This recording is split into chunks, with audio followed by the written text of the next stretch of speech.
Assalamu alaikum wa rahmatullahi wa barakatuhu. A'udhu billahi minash shaitanir rajim. Bismillahir rahmanir rahim. Zul Hijja est le dernier mois du calendrier islamique. Le 10 de ce mois, les musulmans célèbrent une fête. C'est la fête dénommée Tabaski et en arabe Al-Eid al-Kabir, Eid al-Adha, etc. Al-Eid al-Kabir signifie la grande fête. Eid al-Adha signifie la fête des sacrifices. La journée de la fête, on prie, mais les pèlerins ne prient pas la prière de la fête. Ils lapident le Satan, c'est-à-dire ils jettent des pierres sur 3 endroits précis qui symbolisent le diable. Ils font le sacrifice, rasent leur tête, font le tour de la Kaaba. Généralement, on appelle ce jour le jour du sacrifice et non pas le jour du rasage ou le jour du circuit. Et cela montre l'importance du sacrifice du 10 Zulhijjah. Les gens égorgent chaque jour des millions d'animaux. Quelle est la différence entre ces animaux et les animaux qui seront égorgés par les musulmans le 10 Zulhijjah? Les jours ordinaires, les animaux sont tués avec l'intention du commerce, donc à des fins économiques et pour la consommation. Les bouchers égorgent pour le commerce, les gens payent de la viande pour en manger, mais le 10 Zulhijjah, les animaux seront égorgés par les musulmans avec l'intention de faire le sacrifice pour plaire à leur Créateur. Notre Dieu est content quand il voit que ses serviteurs soumis mangent et donnent aux autres pour manger. Égorger un animal est un acte simple dans les jours ordinaires, mais c'est un acte de grande droiture le 10 Zulhijjah, donc un acte spirituel. Ainsi, on peut dire que l'intention peut changer un acte terrestre en un acte céleste. On peut aussi sacrifier les jours ordinaires pour obtenir le plaisir de Dieu, mais la question qui se pose est pourquoi Dieu a choisi le 10 Zulhijjah pour le sacrifice? En effet, ce jour nous rappelle le grand sacrifice de la famille de Hadrat Abraham alayhi salam, qui était l'ancêtre de notre prophète Hadrat Muhammad sallallahu alayhi wa sallam. En réalité, Abraham fut le père de toutes les grandes religions d'aujourd'hui. Les juifs, les chrétiens, les musulmans, tous considèrent Abraham comme leur père.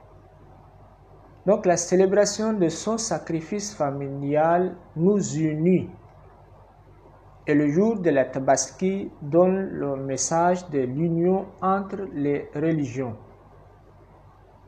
Il nous enseigne le vivre ensemble étant les enfants d'Abraham. Quel était le sacrifice de Hadrat Abraham alayhi salam? Je vous explique en détail. Hadrat Abraham vécut à peu près 4000 avant nous. À peu près 4000 ans avant nous. Il s'est marié avec Hadrat Sarah alayhi salam, mais il n'a pas eu d'enfant avec elle jusqu'à l'âge de 85 ans. Hadrat Sarah était stérile. Imaginez le souci d'un homme qui a une femme qui ne procrée pas. On sait qu'un couple qui ne trouve pas d'enfant après leur mariage est toujours soucieux et triste généralement. Ils consultent un docteur, ils prennent des médicaments et cela montre le désir humain pour avoir ses propres enfants. C'est un désir naturel. Hazrat Sarah a proposé à Abraham de se marier avec Hazrat Agar, alayhi salam, égyptienne, que le roi égyptien leur avait donnée à cause de leur piété. Il accepta la proposition parce que Hazrat Agar était une femme pieuse. Malgré qu'il ait 86 ans, il a eu son premier enfant Ismaïl avec Agar. Imaginez la joie de celui qui devient vieux sans avoir un enfant, mais miraculeusement sa femme tombe enceinte et accouche d'un garçon. La joie d'Abraham de rester avec son enfant unique et sa nouvelle femme n'a pas duré parce que il les a laissés dans le désert des parents actuel Mecque selon l'ordre divin. Après cet ordre, sa joie s'est transformée en esprit de sacrifice. Si l'on propose à quelqu'un de laisser son enfant unique et sa nouvelle femme dans un coin désertique loin de lui, sera-t-il prêt à le faire? Certainement, il refusera. Mais Abraham était prêt. Il a laissé son enfant unique et sa nouvelle femme Agar dans le désert, sous l'ordre d'Allah. Et cela montre la grandeur de la foi d'Abraham alayhi salam. Il ne les a pas laissés pour plaire à Sarah, comme dit la Bible dans Genèse chapitre 21, verset 10. Plutôt, il les a laissés pour obéir au commandement de Dieu. À ce moment-là, personne n'habitait la Mecque. Il n'y avait ni les gens, ni de la nourriture, ni de l'eau. Laisser la famille à cet endroit équivalait à chercher la mort. La foi de notre maman Agar était si forte qu'elle a accepté d'y rester avec son bébé dans des conditions pires à cause de Dieu. De nos jours, quand on mute des fonctionnaires dans des endroits désertiques et éloignés du centre, certains d'entre eux hésitent d'y aller. Ils font tout pour annuler leur affectation. Ils font tout pour annuler leur affectation. S'ils sont prêts, leurs femmes pourraient résister. Mais Agar a accepté son affectation. Elle a accepté le changement climatique et de vivre avec des étrangers. Elle a accepté d'aller avec son enfant là où Dieu lui a dit d'aller.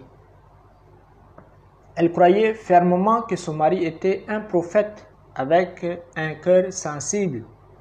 Il ne les a pas laissés. Il ne les a pas laissés par animosité. Le Saint-Coran dit Inna Ibrahima la Awwahun Halim. Assurément, Abraham avait un cœur très sensible et était tolérant. Le Saint-Coran, chapitre 9, verset 114. Dans son ensemble, c'était un grand sacrifice de la part de la famille d'Abraham alayhi salam. La question se pose, pourquoi Dieu leur avait commandé de vivre dans le désert de la Mecque? En effet, Dieu avait le plan de peupler l'endroit, de reconstruire la Kaaba sur ses premières fondations et de susciter le plus grand prophète, Hadrat Muhammad sallallahu alayhi wa sallam, de la progéniture de Hadrat Ismaïl alayhi salam.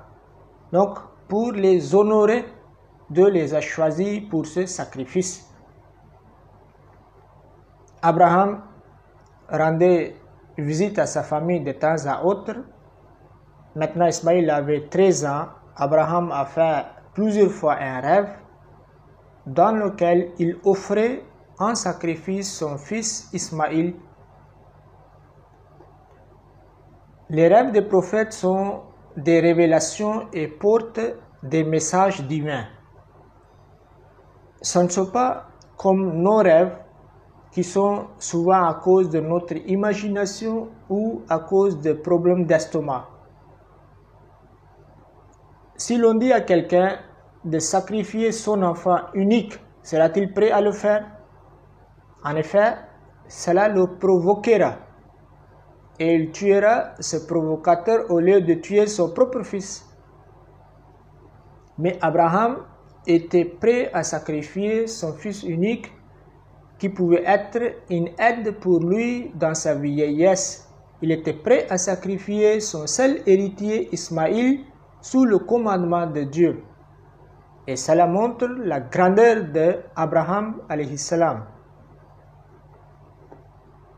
Les chrétiens croient qu'Abraham voulait sacrifier Isaac et non pas Ismaïl. Mais ce n'est pas correct.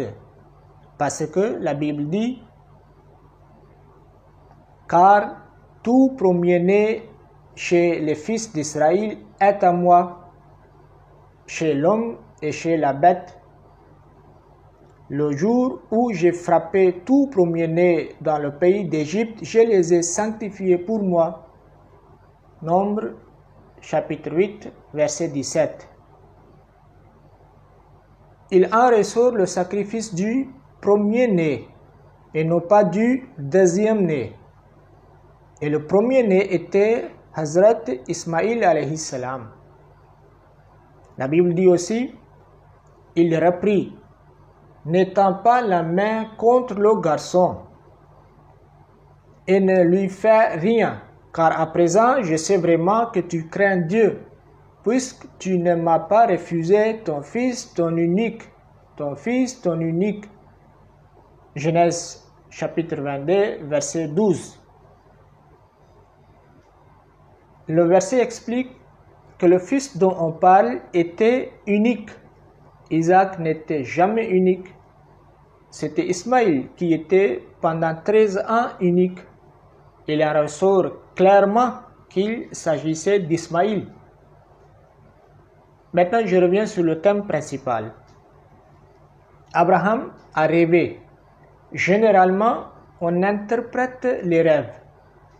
Son rêve signifiait de donner l'enfant pour le service de la maison de Dieu ou de sacrifier un animal. Et ces significations s'avèrent vraies quand on lit son histoire. Si le rêve ne portait que le sens littéral, le rêve ne s'est jamais réalisé, alors que Dieu dit « Qad saddaqta ru'ya » tu as déjà réalisé le rêve. Le Saint-Coran, chapitre 37, verset 106. On doit comprendre un point très essentiel. Dieu n'avait pas ordonné de tuer le fils. Dieu n'ordonne jamais de tuer quelqu'un sans raison, surtout les enfants. Dans l'islam, tuer l'enfant est interdit, même au moment des guerres. Dieu a interdit le meurtre depuis la création de l'homme.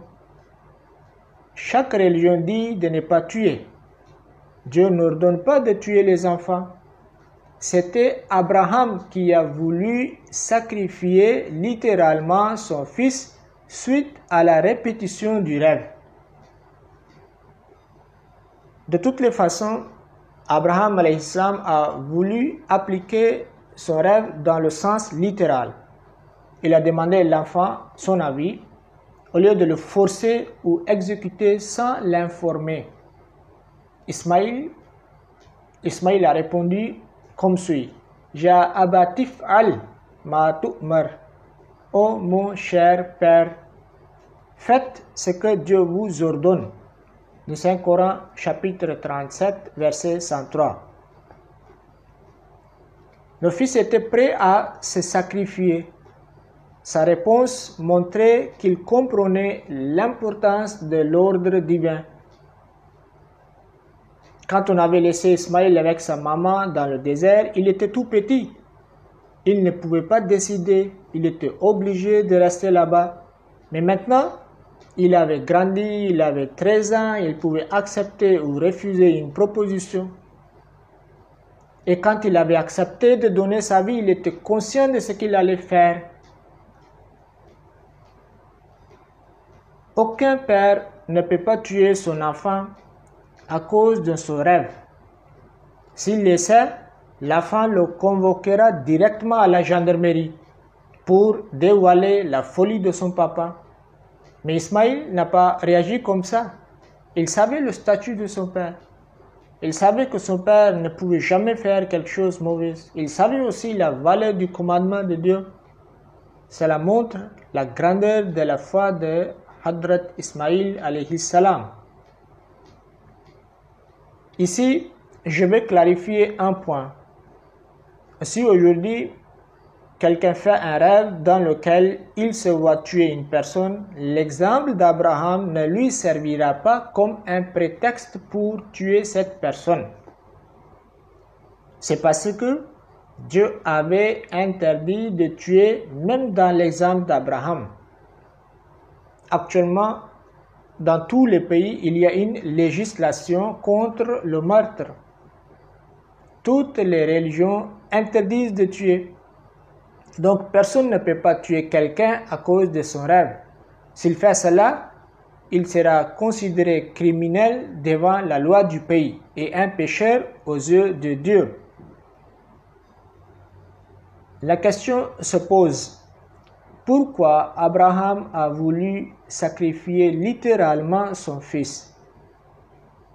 En effet, il a fait le même rêve à plusieurs reprises. Et il y avait la pratique du sacrifice humain chez les Cananéens. Abraham n'avait pas reçu jusque-là une révélation à ce sujet. Donc il s'agissait de sa volonté et de son empressement face à cette épreuve. Lorsque Abraham était sur le point de sacrifier Ismaïl, Dieu l'a empêché. Dieu lui a dit qu'il a déjà accompli son rêve. Au lieu d'Ismaïl, sacrifie l'animal. À l'issue de cette épreuve, Dieu a aussi aboli la coutume du sacrifice humain. Et depuis ce moment-là, les gens font les sacrifices des animaux à l'occasion du pèlerinage. Le sacrifice que les musulmans font le jour de la Tabaski est une commémoration du sacrifice de la famille d'Abraham. Dieu a préservé le nom d'Abraham jusqu'au jour du jugement à cause de son sacrifice. Il était prêt à sacrifier tout à l'ordre de Dieu. À l'époque du Saint-Prophète, beaucoup de musulmans étaient martyrisés dans les guerres. Ils ont sacrifié leur vie dans le chemin de Dieu. Ils ont vécu pour le prophète et ils étaient morts pour le prophète. Certains ont perdu leurs parents, leurs enfants, leurs frères et leurs maris dans les guerres. Mais Dieu a dit de célébrer le sacrifice de l'ancêtre de notre prophète Hadrat Muhammad sallallahu alayhi wa sallam, le sacrifice de Hadrat Abraham, le sacrifice de Hadrat Ismaïl, le sacrifice de Hadrat Agar. Et les musulmans continueront à célébrer la fête de la Tabaski jusqu'au dernier jour. Ils continueront à invoquer les bénédictions d'Allah sur Abraham et sa famille. Dans le mois de Ramadan, les croyants sacrifient en donnant des vivres aux pauvres. Ils s'abstiennent des relations conjugales et cela peut diminuer ou exterminer la race humaine, mais le jour de la Tabaski, en égorgeant les animaux, ils se sacrifient symboliquement. Et après le pèlerinage, ils commencent une nouvelle vie en Dieu avec la nouvelle année islamique. C'est comme s'ils sont nés de nouveau. C'est comme s'ils sont nés de nouveau. Ainsi, ils progressent au fil du temps dans leur spiritualité. Quelques leçons à tirer. L'histoire d'Abraham nous apprend beaucoup de choses. L'animal qui est inférieur à l'homme donne sa vie pour le service de l'homme. De même, l'homme doit donner sa vie pour le service de Dieu. Et cela veut dire qu'il doit se soumettre complètement devant l'autorité de Dieu. Et c'est la signification du mot islam même, la soumission complète aux ordres divins. Quand un croyant écoute l'histoire d'Abraham, il décide de donner sa vie, son temps, son honneur, son argent dans le chemin de Dieu. Il accepte de sacrifier tout ce qui lui appartient. Un homme qui est prêt à donner sa vie pour les autres, comment peut-il voler, braquer, tuer, etc. C'est impossible. Le désir d'avoir une meilleure vie égare beaucoup de gens. Au lieu de faire des efforts, les gens deviennent criminels pour chercher une meilleure vie. Ils utilisent les moyens illicites. Ils doivent suivre l'exemple d'Abraham et sa famille qui ont accepté une vie difficile pour la cause de Dieu. Malgré cela, ils ont prospéré. Est-ce que Dieu les a abandonnés? Non. Comment Abraham et sa famille étaient récompensés? On voit qu'au lieu de les faire périr, Dieu les a bénis. Il a agrandi leur famille. Il a suscité de grands prophètes parmi leurs enfants. Aujourd'hui, toutes les grandes religions sont issues de la famille d'Abraham. Les musulmans, à chaque fois qu'ils font as-salat ala nabi, c'est-à-dire la prière pour le saint prophète Muhammad sallallahu alayhi wa sallam, ils prient en même temps pour Abraham et sa famille. Qu'Allah exauce nos prières et nos sacrifices. Amen. Allahumma salli ala Muhammad wa ala ali Muhammad kama sallaita ala Ibrahim wa ala ali Ibrahim innaka hamidun majid. Allahumma barik ala Muhammad wa ala ali Muhammad kama barakta ala Ibrahim wa ala ali Ibrahim innaka hamidun majid.